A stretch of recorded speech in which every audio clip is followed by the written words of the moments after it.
Ya, jadi hari ini tadi jam 10-an ya, DPRD Kota Surabaya menjalankan rapat paripurna dengan salah satu agendanya adalah penyampaian laporan keterangan pertanggungjawaban Wali Kota Surabaya tahun 2021. Jadi ini sebenarnya kegiatan yang sifatnya rutin setiap tahun, di mana pemerintah kota, ya, pemerintah daerah melaporkan ya kinerja pertanggungjawaban di tahun anggaran sebelumnya itu kepada DPRD. Ini sudah diatur di dalam Permendagri ya. Jadi ada Permendagri 18 2020. Jadi Permendagri 18 tahun 2020 itu menugaskan ya pemerintah daerah untuk membuat laporan penyelenggaraan pemerintah daerah. Jadi laporan itu ada dua, laporan penyelenggaraan pemerintah daerah, kemudian ada laporan pertanggungjawaban kepala daerah LKPJ. Biasanya kita nyingkatnya LKPJ ya, yaitu laporan keterangan pertanggungjawaban kepala daerah. Nah, ini yang tadi disampaikan ke DPRD. Kalau ini disampaikan nanti kepada pemerintahan di atasnya, ya, sampai kepada Kemendagri. Gitu. Kalau yang sebagai mitra unsur, karena pemerintah kota dan DPRD itu sebagai unsur penyelenggara pemerintahan daerah, maka pemerintah kota punya kewajiban untuk menyampaikannya ke DPRD. Nah, tadi sudah disampaikan dan itu diatur di dalam Permendagri ini. Adapun kemudian DPRD juga diberi batasan waktu dari yang disampaikan LKPJ ini ke DPRD, ya, ke DPRD. Maka DPRD itu punya waktu 30 hari ya, untuk kemudian menghasilkan rekomendasi. Rekomendasi ini nantinya pemerintah kota ya punya kewajiban untuk menindaklanjuti.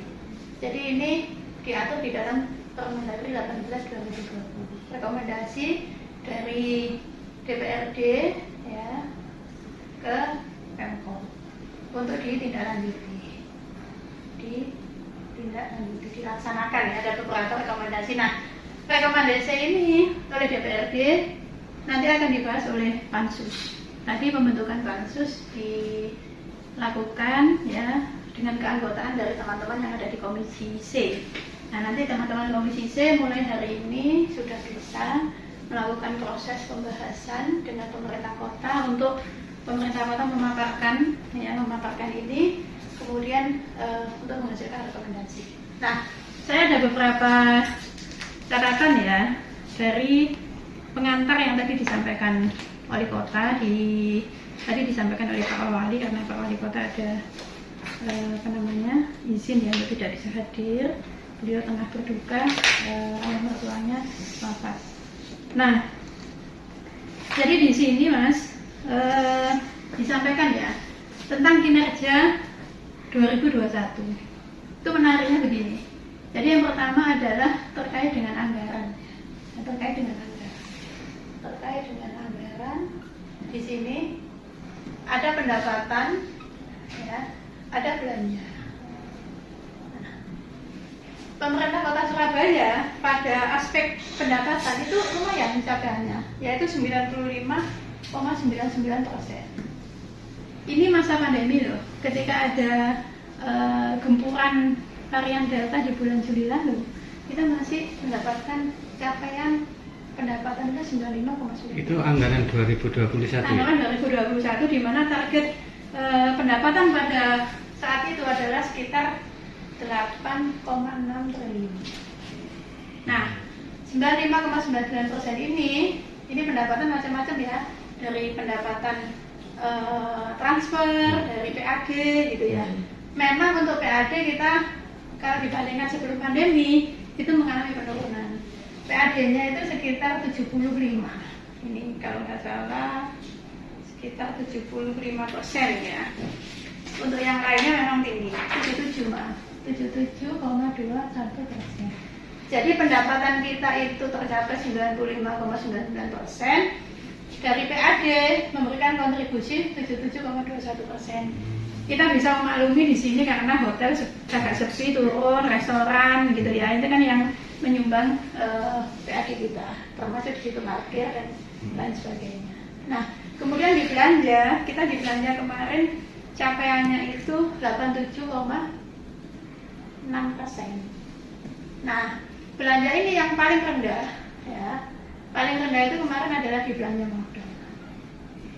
Di belanja modal kita hanya di angka 72,93%.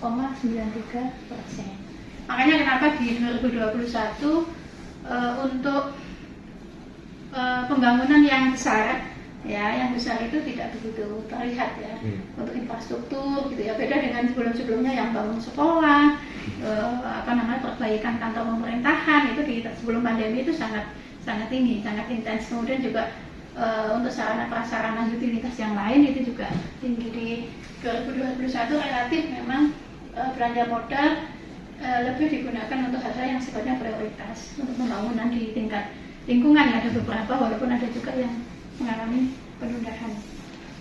Itu secara anggaran. Nah, ini udah agak jelas ya Mas ya. Kita lanjut di aspek yang lain ya. Secara penganggaran seperti ini, saya bisa mengatakan bahwa performa realisasi anggaran di 2021 itu relatif bisa dikatakan baik, karena kita tidak terlalu jadi performa kita itu masih tidak terlalu terkontraksi, walaupun terkontraksi itu masih bisa dikatakan itu cukup aman ya. Jadi keuangan kita di 2021 bisa dikatakan relatif aman, walaupun memang ada beberapa pembangunan yang belum bisa terlaksana. Nah, kemudian ini sudah saya hapus dulu ya, karena nggak cukup. Ada 3 hal yang dilaporkan di sini di dokumen AKPJ ini. Itu ada 1 di aspek kesejahteraan masyarakat ya. Tulisan saya hari ini kok agak gimana. Kemudian di kedua adalah di aspek pelayanan umum ya. Aspek pelayanan umum. Kemudian ada aspek daya saing daerah. Jadi pengantar yang tadi disampaikan oleh pemerintah kota itu diantaranya adalah 3 hal ini, di samping terkait dengan anggaran. Nah, di aspek kesejahteraan masyarakat itu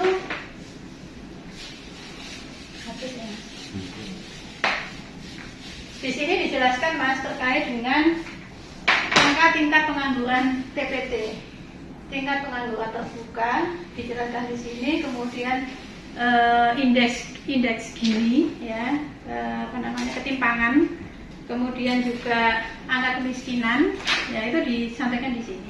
Kalau saya melihat, catatan saya adalah bahwa betul TPT kita menurun sedikit ya, menurunnya sedikit dari 9,79 ke 9,68 ya. Kemudian ada indikator ketertiban dan ketentraman kota itu kita tinggi. Jadi Surabaya relatif di masa pandemi itu kondisinya tertib, aman gitu ya. Kalaupun ada kejadian-kejadian masih bisa diatasi. Kemudian indeks Gini kita itu penurunan. Jadi ketimpangan ekonomi ya itu relatif menurun Mas. Ini sebenarnya angkanya cukup angka positif. Nah, yang naik itu adalah angka kemiskinan. Jadi angka kemiskinan itu ada kenaikan lumayan ya, lumayan kecil sih sebenarnya. Karena apa? Karena garis kemiskinannya itu memang naik. Jadi angka kemiskinan itu kan dihitung dari garis kemiskinan. Karena garis kemiskinannya naik di Surabaya, angka kemiskinan di 2021 jika dibanding 2020 itu masih bisa dikatakan cukup besar ya. Tapi kalau relatif di Jawa Timur sebenarnya kita masih tidak paling parah, enggak. Ya, relatif kita masih di angka yang bisa dikatakan cukup baik. Walaupun itu dampak dari pandemi itu. Iya, apalagi dampak dari pandemi. Ya, karena kondisi pandemi yang seperti itu, angka kemiskinan mencapai 5,2, angka kemiskinan ya. Angka kemiskinan itu 5,23%. Sedikit mengalami peningkatan dibanding tahun 2020. Ya. Seperti itu. Nah, kalau secara jumlah, nah ini yang saya memberikan catatan, walaupun angka kemiskinan kita itu masih di angka 5,23%, bisa dikatakan tergolong rendah sebenarnya. Tapi ini kalau dibuat angka, itu adalah 152.490 jiwa. Nah, ini yang saya kira menjadi perhatian kita. Ini harus menjadi perhatian kita. Ketika kemudian 152.490 ini harus pemerintah kota harus tahu ini siapa, kemudian dia ada di mana. Ini karena apa? Karena pemerintah kota punya 3 pilar dalam kesejahteraan, aspek kesejahteraan rakyat ini, yaitu adalah pemerataan kesempatan kerja, ya, kemudian pemerataan, kemudian penciptaan, ini pemerataan, kemudian penciptaan, diciptakan, kerja, kemudian yang selanjutnya adalah bantuan. Nah, ini 3 pilar dalam aspek kesejahteraan masyarakat. Kalau misalkan ini tidak mengetahui ini siapa dan di mana, dan juga digabungkan dengan data MBR kita yang ada di dinas sosial, ya, yang mencapai ratusan ribu, ya, jauh lebih besar dari ini, ya, itu harus diketahui siapa dan ada di mana, sehingga intervensi 3 pilar pemerataan kerja, penciptaan kerja. Nah, di 2021 ini pemerintah kota tengah menyiapkan padat karya, kemudian menyiapkan terkait dengan kebangkitan UMKM, pemberdayaan UMKM. Saya kira itu suatu hal yang kita harapkan nanti benar-benar bisa mengentaskan ini dan mengentaskan yang di MBR ini. Ini juga harus disesuaikan penataan ini, ya, siapa, ada di mana, kemudian dilakukan langkah ini.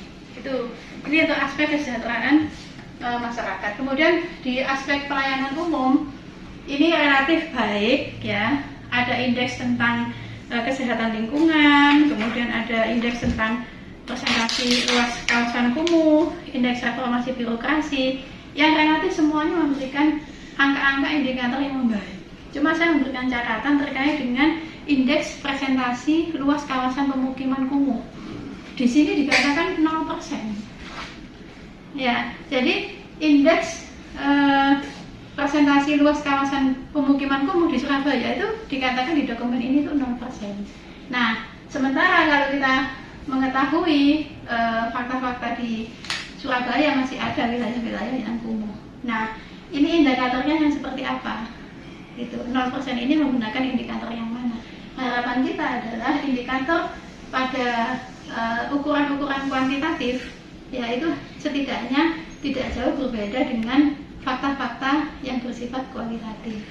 Itu yang saya kira menjadi catatan terkait dengan pelayanan umum, ya, terkait dengan indeks kumuh, ya, pemukiman kumuh yang 0%. Ini indikatornya harus diperjelas. Ini masih awalan, ya. Kemudian indeks daya saing daerah di sini juga membaik, ya, secara umum terkait dengan, saya memberikan apresiasi pada indeks budaya lokal. Jadi terkait dengan kepedulian dan kegiatan masyarakat untuk memperkuat nilai-nilai kebangsaan itu tinggi, Mas. Ya, kita memiliki kenaikan, ya, mencapai 89, ya, budaya lokal. Ini indeks 89,67. Sebelumnya itu 70,73. Ini di tahun 2017. Ini agak 3 tahunan masih munculnya. Ini 2004 tahunan ya. Ini saya kira kita cukup bangga, bersyukur masyarakat Kota Surabaya memiliki kepedulian ya terhadap nilai-nilai kebangsaan ya, kemudian juga terkait dengan budaya lokal yang ada di Surabaya. Nah, yang paling saya apresiasi adalah pada indeks pertumbuhan ekonomi. Jadi indeks pertumbuhan ekonomi kita ya itu kenaikannya itu 9,14%. Dari kita pertumbuhan ekonomi ketika pandemi itu kita ada di minus ya 4,8. Kemudian sekarang kita naik ke 4,29. Ini ya 4, kenaikan di tahun berapa itu? kenaikan dari 2021 ya 2020 maaf ke 2021, jadi naik mas kita ini 2021 ya, jadi naik gini naik kan.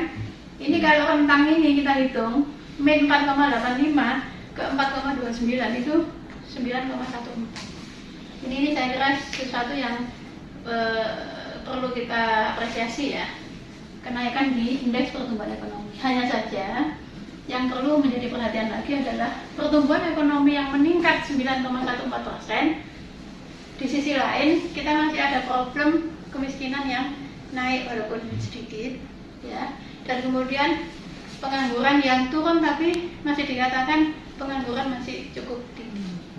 Nah, saya kira ini menjadi sesuatu yang bagaimana kemudian pertumbuhan ekonomi ini bisa berdampak kepada peningkatan kesejahteraan masyarakat. Ini saya kira yang harus diperhatikan, dievaluasi, ya, dilihat sampai kemudian ada perbaikan-perbaikan yang kita lakukan di 2022 ini. Yang terakhir adalah, sudah selesai. Nah, ini di dalam penyampaiannya yang dokumen yang ditandatangani wali kota ini, tadi yang dibacakan oleh Pak Wali adalah menyampaikan begini, selanjutnya saya menyerahkan sepenuhnya penilaian laporan keterangan pertanggungjawaban wali kota tahun 2021 ini kepada Dewan yang terhormat. Saya berharap adanya pencermatan, masukan, saran dan rekomendasi sebagai bentuk check and balance DPRD kepada kepala daerah yang mencerminkan mitra sejajar dalam penyelenggaraan pemerintah daerah yang telah berjalan harmonis, seiring dan sejalan dalam proses pembangunan daerah secara menyeluruh di Kota Surabaya.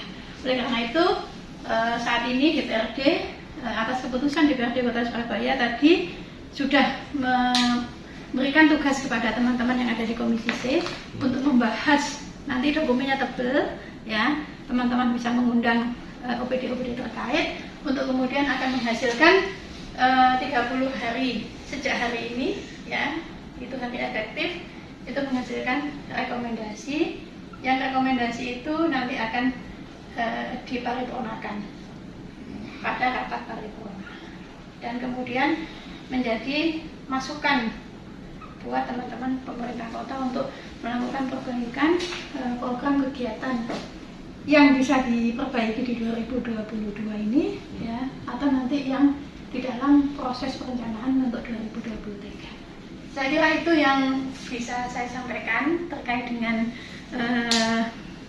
laporan keterangan pertanggungjawaban Wali Kota Surabaya terkait dengan LKPJ ini. Mungkin saya kira demikian. Apakah ada yang masih kurang jelas?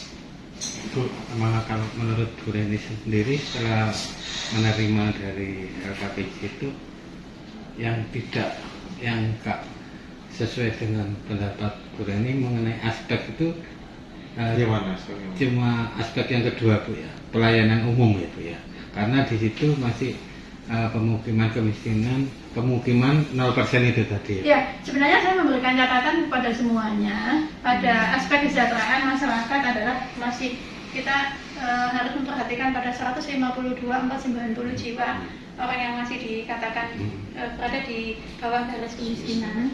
Ini harus dilihat juga pada kita memiliki data MBR yang ada di pemerintah kota. data yang ada di BPS ini adalah bisa kita jadikan sebagai dashboard. Ini loh, kita masih punya problem seperti ini. Kemudian secara detail kita udah punya data sendiri, yaitu data MBR, datanya yang ada di dinas sosial. Saya berharap kita jangan memperlakukan MBR itu semuanya sama, tapi MBR ini harus ada desilnya, ya, ada desil 1, desil 2. Desil 1 itu MBR yang sangat tidak mampu. Desil 2 itu mungkin yang di atasnya agak ringan, desil 3 begitu. Sehingga perlakuan kepada MBR tidak semuanya sama, semestinya seperti itu. Ini yang saya kira bisa dilakukan perbaikan terkait dengan intervensi kepada masyarakat miskin atau masyarakat yang kurang mampu. Itu yang menjadi poin di kesejahteraan masyarakat. Dengan demikian harapannya nanti tingkat pengangguran terbuka kita turunnya bisa signifikan, seperti itu. Kemudian ketimpangan itu juga akan semakin rapat, ya, tidak semakin renggang. Sekarang sudah ada perbaikan walaupun masih sedikit. Kemudian, nah, yang pelayanan umum di wilayah di indeks kawasan pemukiman kumuh, itu yang menurut saya 0% ini harus, bukan berarti kemudian kita merasa udah tidak ada kawasan kumuh di kota Surabaya, karena faktanya kita lihat masih beberapa. Ada kasus kemarin yang dibahas ditemukan ada sampah yang menggunung, ya, seperti itu kan juga wilayah yang bisa dikatakan apakah itu masuk indikator pemukiman kumuh, enggak gitu. Kemudian kalau saya ketika reses di wilayah mana yang Tambak Lumpang, ya, di sana juga tidak ada TPS, kemudian perlu untuk diintervensi. Nah, ini yang indikatornya harus jangan sampai kita sudah merasakan ada indeks kawasan pemukiman kumuh itu 0%, kemudian berarti sudah nggak ada nih persoalan pemukiman. Nah, ini yang saya kira harus menjadi perhatian, ya. Kemudian yang ketiga, untuk indeks daya saing daerah memang saya lebih banyak memberikan apresiasi, utamanya pada pertumbuhan ekonomi. Bahwa Surabaya bisa dikatakan berhasil bangkit dari pandemi, walaupun pandemi belum selesai, tetapi pertumbuhan ekonomi kita sangat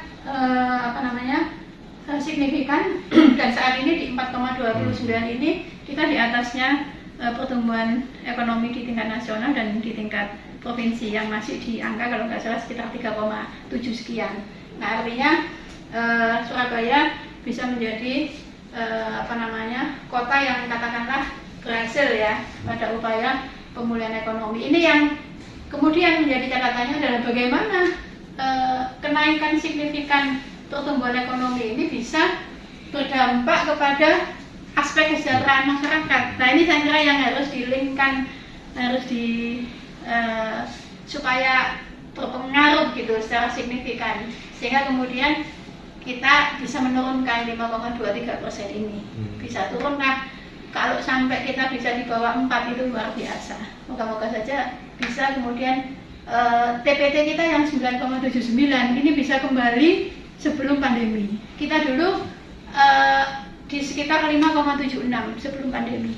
Kemudian naik ketika pandemi, tingkat pengangguran terbuka hampir naik 80% di 9,79. Sekarang turun sedikit 9,68. Tapi kalau sebelum pandemi ini, kalau setahu saya, seingat saya ini adalah 5,76. Ini di 2019. Nah, ini kan kita masih punya PR ini, gitu. Itu saya kira yang bisa saya sampaikan. Semoga bermanfaat. Ini hanya prolog di awal, merespon dari apa yang tadi disampaikan, karena saya tadi juga hadir di rapat paripurna menemani Pak pimpinan Dewan ketika memimpin rapat tadi, ya. Saya kira itu semoga bermanfaat untuk semuanya. Kami persilahkan juga kepada masyarakat, warga kota untuk memberikan saran masukan, dan saya yakin teman-teman pansus nanti juga akan mendengar, ya, menerima saran masukan kondisi fakta-fakta di lapangan, karena kita tentu tidak cukup hanya melihat dokumen ini saja dan dokumen lampiran yang tebal itu, apalagi wali kota juga menyampaikan bahwa dipersilahkan kepada teman-teman dewan untuk memberikan masukan, saran, rekomendasi sebagai bentuk checks and balance dengan pemerintah Kota Surabaya. Demikian, terima kasih Mas Nosan. Wassalamualaikum warahmatullahi wabarakatuh.